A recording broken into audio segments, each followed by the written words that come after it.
Hi friends, గోధుమ పిండితో recipe అనమాట. గోధుమ పిండిని చపాతీ పిండిలాగా కలుపుకొని ఇట్లా చిప్స్ లాగా చేసుకోవాలన్నమాట. తర్వాత కడాయి తీసుకొని కడాయిలో నూనె పోసుకొని బాగా అవి కాగిన తర్వాత ఆ చిప్స్ని దీంట్లో బాగా వేయించుకోవాలన్నమాట. ఇట్లా నూనె కాగిన తర్వాత వీటిని కొన్నిగా వేయించుకోవాలన్నమాట.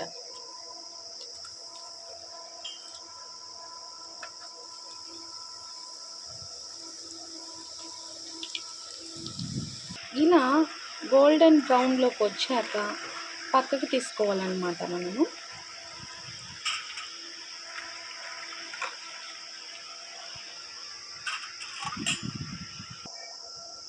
ఇలా వచ్చాక తర్వాత మిగతావి వేసుకొని వేయించుకోవాలి. అలానే వేయించాలి.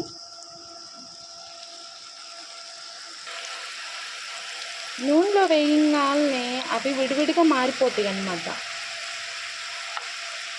అట్లానే ఇవి కూడా వేయించుకొని పక్కకు తీసుకోవాలి. తరువాత ఒక కడాయి తీసుకొని దాంట్లో ఒక చిన్న గ్లాస్తో వాటర్ పోసుకొని వాటర్ తీసుకున్న తర్వాత కొంచెం బెల్లాన్ని వేసుకోవాలన్నమాట. నేను కొంచెమే తీసుకున్నాను అనమాట. ముదురు పాకం వచ్చేదాకా చూసుకోవాలన్నమాట. ఇది బాగా మరిగేదాకా ఉంచుకోండి.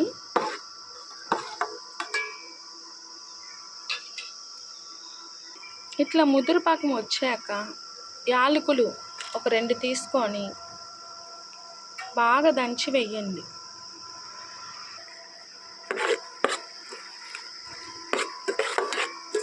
అవి వేసాక మనం పక్కకు తీసుకున్న ఈ చిప్స్ని వేసి బాగా కలుపుకోండి.